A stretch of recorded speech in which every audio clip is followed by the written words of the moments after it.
Hey, friends. I hope you're doing well, and I hope you got your coffee with you. I don't have any coffee. I left it downstairs this morning, so I'm going to try this without coffee. But Bobbie Nelson passed away. I want to talk about that a little bit. Willie's sister, Willie Nelson's sister, and she played piano with him for throughout the best years of his career. I think the best Willie stuff, or the stuff that I like best, came with her playing with him, and I got to tour with him all those years. She's 91 years old.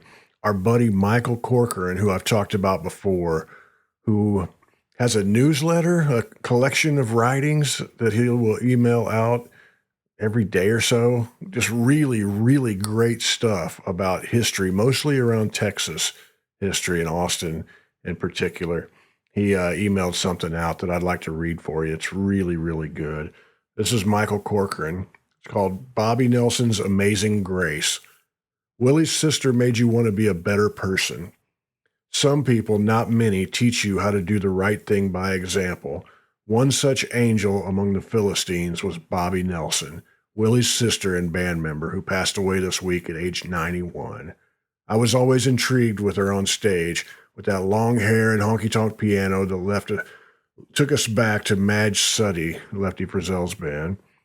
As soon as I got back to town in 95, I put in a request to interview with Sister Bobbie and was told she's very private and doesn't like to talk about herself. She was friends with Clifford Antone, who lived in the same apartment building on Town Lake, so she'd come to Antone's by herself and listen to the blues. If it was crowded, people would get up to give her their table, but she'd say, "I'd been sitting all day." Ms. Nelson released a solo album, Autobiography, in 2007, which finally made her available for interviews. What a delightful, gracious woman. To listen to her story, as tragic as it's been magical, was an incredible experience. I interviewed her twice, once at her son Freddie Fletcher's studio in Pedernales, and then the next week at Randall's Island in New York City during Farm Aid. So he goes on to say that he was supposed to call when he got out to the tour bus and let her know that he was outside and she would bring him in. So there was a long line of celebrities and others waiting in line outside the bus. But after I called Bobbie, Gator came out and brought us aboard. I had an ex-girlfriend with me, a homesick Texan living in New York City. There was Willie in the booth, smoking joints with Woody Harrelson, and Bobbie in the back, seeing me with a wave. Willie's daughter, Amy, greeted my friend warmly with a cold beer. Sonia was in heaven. After about 10 minutes, I had what I needed. After about 10 minutes, I had what I needed, so I said, "Let's go." It was so unlike me, it stunned Sonia. "Did she tell us we had to leave?" she asked indignantly as we headed out.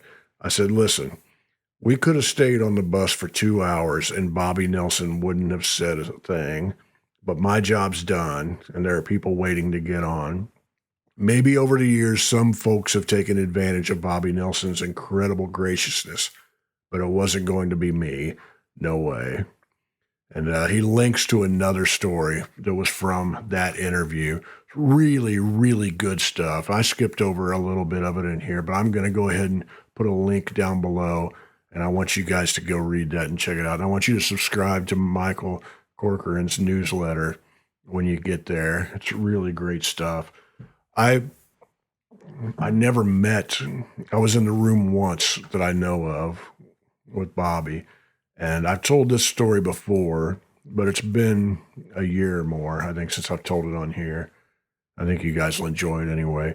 Willie Nelson came to Indianapolis to play at the Vogue, which is a small theater, like a standing theater, nightclub, and it probably sold out. I think legally it was around 800, but sometimes they'd cram 1,000 or 1,200 people in there. So pretty small place for Willie Nelson to play. And the ticket price was really, really high so that they could afford to get Willie to come there. And I think the club was just looking to try to break even at best. And I was an employee. I would change the sign out front, and I worked the door at the patio club owned by the same people at that time.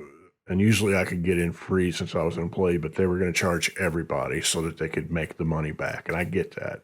That's beside the point. I couldn't afford to get in. It was like $80 ticket price. That's a lot of money for Otis, and this is in 90.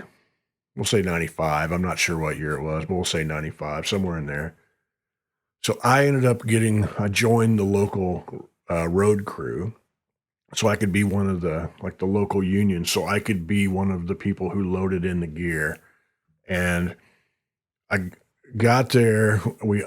Pootie, who was Willie's legendary road manager, was out there directing traffic when we all showed up, and they had the truck with all of the gear on it, just all the gear, and he's directing traffic, and it was amazing how good he was at it. I was the dumbest person there when it came to being on the crew. Everybody else was professionals, but still, somebody has to lead the charge. And Pootie was so great about it. Nobody ever stood around doing nothing. He would like, okay, you do this, you do that. And he was gracious and kind and assertive about the whole thing. And everybody there wanted to work hard for Willie. We wanted this thing to happen and be, we're working for Willie. And so he's like directing traffic and was just in charge. And it was beautiful. And I got to carry Willie's Baldwin amplifier up onto the stage, which was pretty damn great. And I carry that very heavy, very heavy. Got up there, and then Pootie at some point said, okay, everybody, get over there, like all of us day people. You get over there, and he brought out Trigger, Willie's guitar, and kind of walked it through the room and set it up on stage. None of us were allowed near it. And I'm like, hey, man, can I go up and look at it? He's like, no, you can't, sorry, but no, you can't. I'm like, I get it. So I admired Trigger from afar.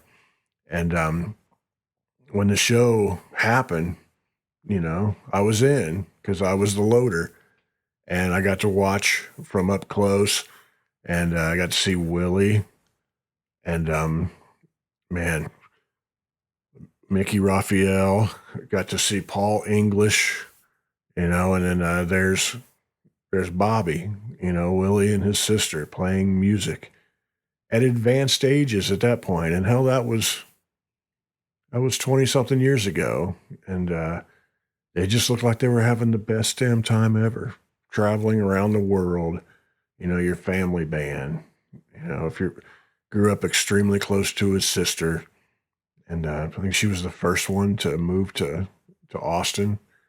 And I didn't know, I don't think I knew any of this until I just read some of the reports, but she had a job in Fort Worth demonstrating Hammond organs, that's pretty damn cool. And then she was playing at some clubs in Austin before Willie ever moved there, and which I think that's great. But that night, it was just beautiful. They sounded great. It was just a extremely lively, raucous crowd because there's Willie Nelson and his family band right there in front of you in this small place. And everybody on stage seemed to be really into it and enjoying it because it was probably a little more intimate than a lot of things that they had been doing, where they'd been doing bigger stages for a while. And at the end of the night, we loaded it all up, and they got on out of town.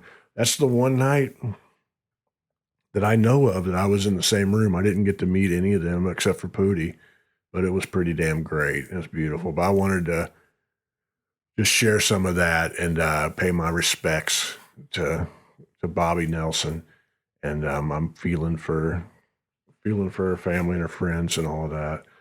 And I should shift gears a little bit. This is probably the worst segue I will ever do in the history of of this show or whatever I'm doing here. Someone left a comment. It was a very, very nice comment to me. Said they were new to the channel. I'm going to paraphrase this. They were new to the channel, and they were really enjoying this and me and my delivery. And they were saying that there's not one moment that they've thought, like watching a bunch of videos, there's not one single moment where they thought that I was full of shit. I read that and I kind of cracked a smile. There's just sometimes when I'm just hanging out with friends or whatever, and one of the little rants I will go on is I actually am full of shit. I'm full of shit. And my dad, some of you might remember this, but my dad's generation,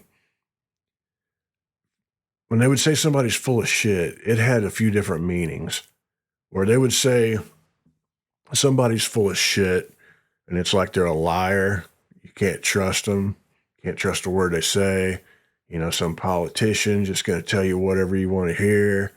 Some boss to try to string you along. You know, somebody's full of shit.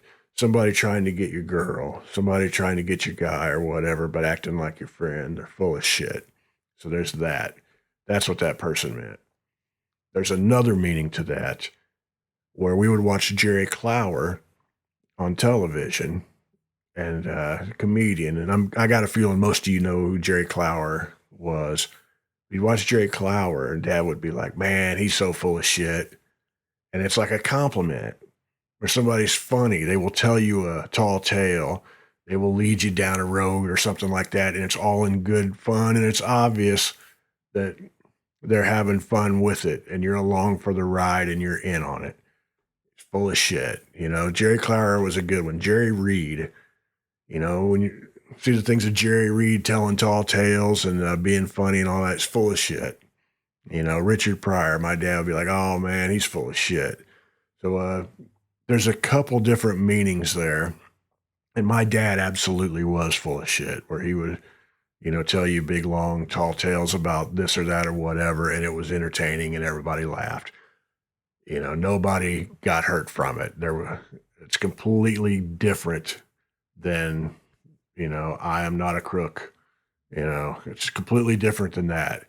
So in that sense, I'm pretty full of shit myself, where I like to spin a yarn and have fun with it. So if that person's watching, I understand where you were coming from, and it was a compliment, and I appreciate it, and I take it as such. But I want you to know that I absolutely am full of shit. And on that note, I'm going to go ahead and I'm going to dig up Bobbie Nelson's, um, I think it was 2007 album, audio biography, and I'm going to go listen to that. And then maybe I'll listen to some Shotgun Willie from those first New York sessions when she joined his band. And some pretty great stuff. Pretty great stuff. But if you ever got to meet Bobbie Nelson, won't you tell me down below? And if you have some good memories of Willie Nelson shows or records or whatever, you know, share that down below. I'd love to hear about it. And join my Patreon. I have a Patreon that I'll put a link to down below. It helps make all this possible.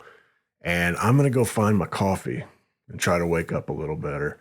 And I'll see you guys soon. Much love to you.